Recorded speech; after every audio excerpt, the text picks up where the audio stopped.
La Bible en un an, la 130e journée, le premier livre de Samuel, chapitre 10, verset 1 au chapitre 11, verset 15. Le livre des psaumes, chapitre 107, verset 1 à 43. Le livre des proverbes, chapitre 14, versets 18 et 19. L'évangile de Luc, chapitre 12, versets 35 à 59.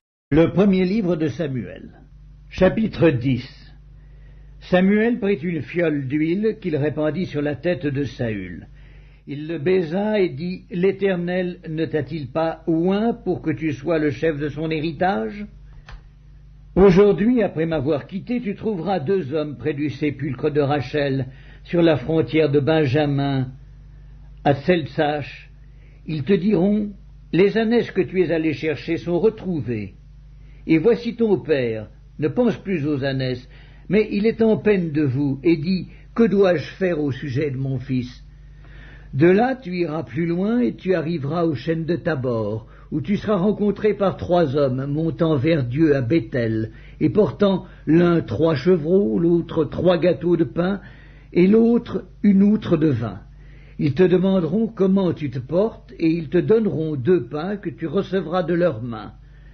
Après cela, tu arriveras à Gibéa Elohim, où se trouve une garnison de Philistins. En entrant dans la ville, tu rencontreras une troupe de prophètes descendant du haut lieu, précédés du luth, du tambourin, de la flûte et de la harpe, et prophétisant eux-mêmes. L'Esprit de l'Éternel te saisira, tu prophétiseras avec eux, et tu seras changé en un autre homme. Lorsque ces signes auront eu pour toi leur accomplissement, fais ce que tu trouveras à faire, car Dieu est avec toi. Puis tu descendras avant moi à Gilgal, et voici, je descendrai vers toi pour offrir des holocaustes et des sacrifices d'action de grâce. Tu attendras 7 jours, jusqu'à ce que j'arrive auprès de toi, et que je te dise ce que tu dois faire. » Dès que Saül eut tourné le dos pour se séparer de Samuel, Dieu lui donna un autre cœur, et tous ces signes s'accomplirent le même jour. Lorsqu'ils arrivèrent à Gibéa, voici, une troupe de prophètes vint à sa rencontre. L'Esprit de Dieu le saisit, et il prophétisa au milieu d'eux. Tous ceux qui l'avaient connu auparavant virent qu'il prophétisait avec les prophètes, et l'on se disait l'un à l'autre dans le peuple, « Qu'est-il arrivé au fils de Kis? Saül est-il aussi parmi les prophètes ?» Quelqu'un de Gibéa répondit, « Et qui est leur père ?» De là le proverbe, « Saül est-il aussi parmi les prophètes ?» Lorsqu'il eut fini de prophétiser, il se rendit au haut lieu. L'oncle de Saül dit à Saül et à son serviteur, « Où êtes-vous allés » Saül répondit, « Chercher les ânesses, mais nous ne les avons pas aperçues, et nous sommes allés vers Samuel. » L'oncle de Saül reprit, « Raconte-moi donc ce que vous a dit Samuel. » Et Saül répondit à son oncle, « Il nous a assuré que les ânesses étaient retrouvées. » Et il ne lui dit rien de la royauté dont avait parlé Samuel. Samuel convoqua le peuple devant l'Éternel à Mitzpa, et il dit aux enfants d'Israël, « Ainsi parle l'Éternel, le Dieu d'Israël. J'ai fait monter d'Égypte Israël, et je vous ai délivré de la main des Égyptiens et de la main de tous les royaumes qui vous opprimaient. Et aujourd'hui, vous rejetez votre Dieu, qui vous a délivré de tous vos maux et de toutes vos souffrances, et vous lui dites, « Établis un roi sur nous.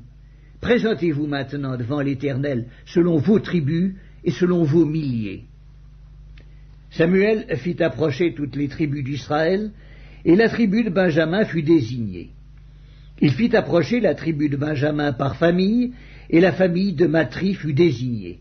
Puis Saül, fils de Kis, fut désigné. On le chercha, mais on ne le trouva point. On consulta de nouveau l'Éternel. « Y a-t-il encore un homme qui soit venu ici ?» Et l'Éternel dit, « Voici, il est caché vers les bagages. » On courut le tirer de là, il se présenta au milieu du peuple. Ils dépassaient tous de la tête. Samuel dit à tout le peuple, « Voyez-vous celui que l'Éternel a choisi? Il n'y a personne dans tout le peuple qui soit semblable à lui. Et tout le peuple poussa les cris de Vive le roi. Samuel fit alors connaître au peuple le droit de la royauté, et il l'écrivit dans un livre qu'il déposa devant l'Éternel. Puis il renvoya tout le peuple, chacun chez soi. Saül aussi s'en alla dans sa maison à Gibéa. Il fut accompagné par les honnêtes gens dont Dieu avait touché le cœur. Il y eut toutefois des hommes pervers qui disaient « Quoi, c'est celui-ci qui nous sauvera ?» Et ils le méprisèrent, et ils ne lui apportèrent aucun présent. Mais Saül n'y prit point garde. Le premier livre de Samuel, chapitre 11. Nachash, l'Ammonite, vint assiéger Jabès en Galaad.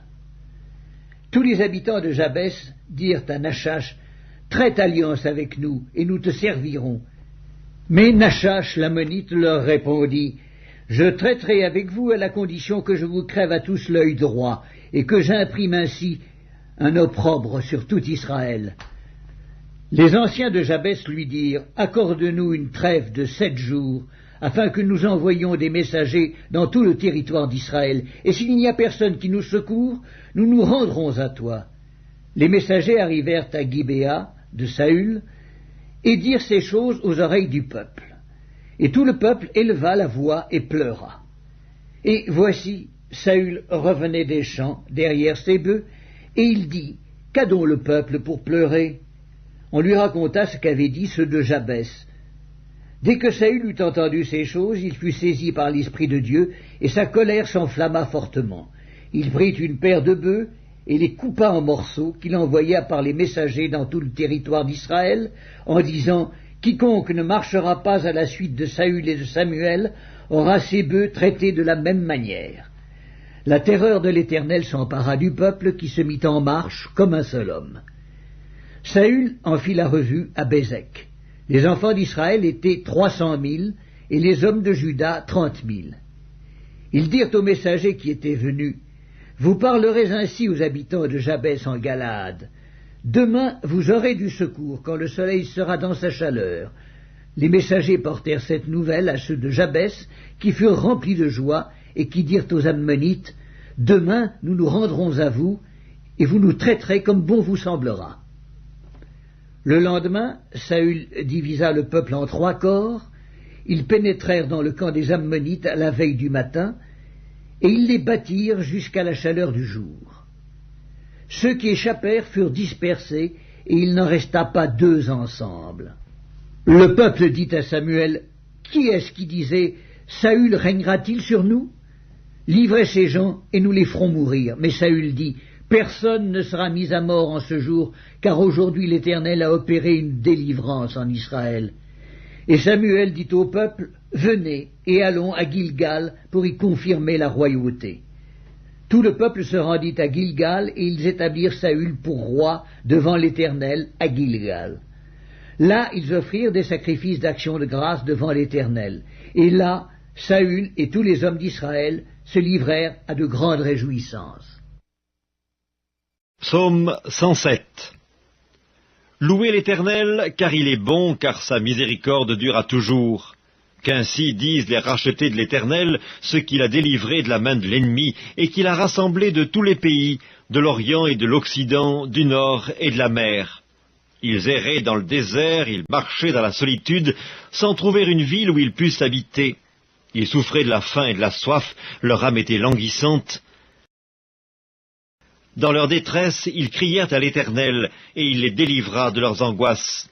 Il les conduisit par le droit chemin pour qu'ils arrivassent dans une ville habitable. Qu'ils louent l'Éternel pour sa bonté et pour ses merveilles en faveur des fils de l'homme. Car il a satisfait l'âme altérée, il a comblé de bien l'âme affamée. Ceux qui avaient pour demeure les ténèbres et l'ombre de la mort vivaient captifs dans la misère et dans les chaînes, parce qu'ils s'étaient révoltés contre les paroles de Dieu, parce qu'ils avaient méprisé le conseil du Très-Haut. Il humilia leur cœur par la souffrance, ils succombèrent et personne ne les secourut. Dans leur détresse, ils crièrent à l'Éternel, et il les délivra de leurs angoisses. Il les fit sortir des ténèbres et de l'ombre de la mort, et il rompit leurs liens. Qu'il loue l'Éternel pour sa bonté et pour ses merveilles en faveur des fils de l'homme. Car il a brisé les portes d'airain, il a rompu les verrous de fer. Les insensés, par leur conduite coupable et par leurs iniquités, s'étaient rendus malheureux.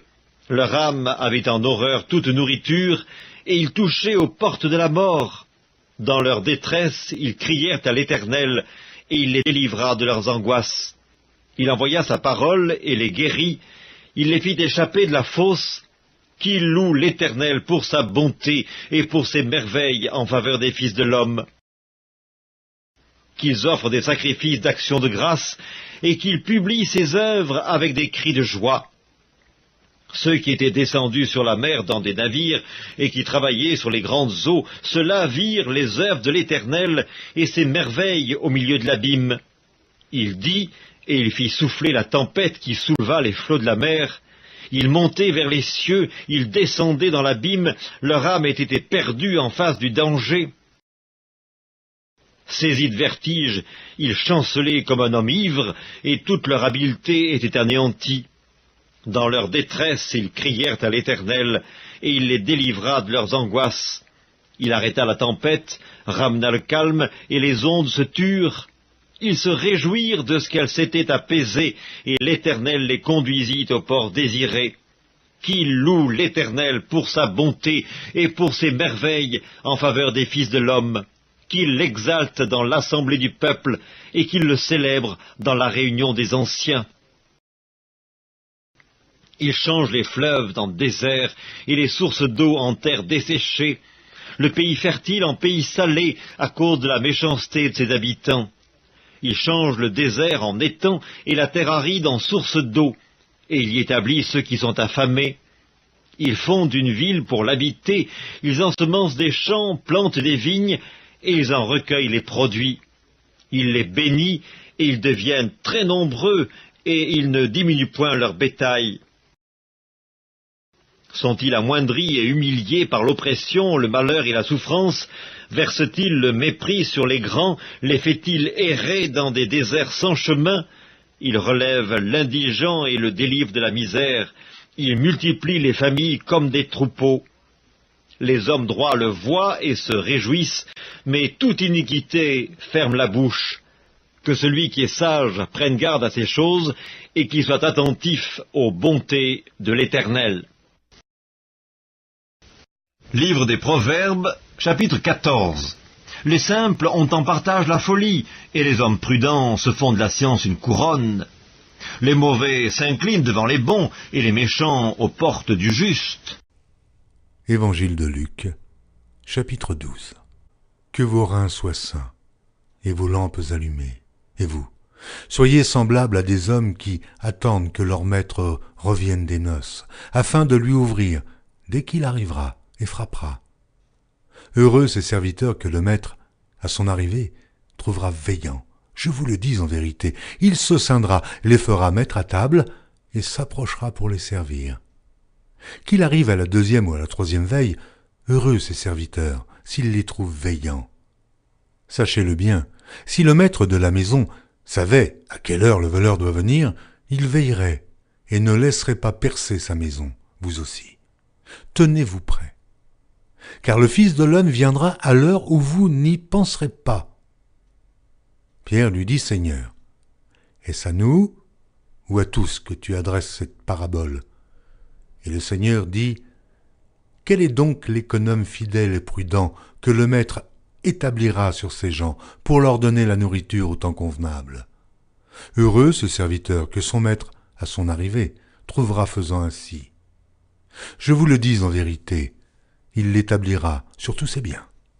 Mais si ce serviteur dit en lui-même, mon maître tarde à venir, s'il se met à battre les serviteurs et les servantes, à manger, à boire et à s'enivrer, le maître de ce serviteur viendra le jour où il ne s'y attend pas, et à l'heure qu'il ne connaît pas.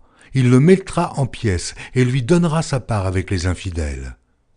Le serviteur qui, ayant connu la volonté de son maître, n'a rien préparé, ni n'a pas agi selon sa volonté, sera battu d'un grand nombre de coups.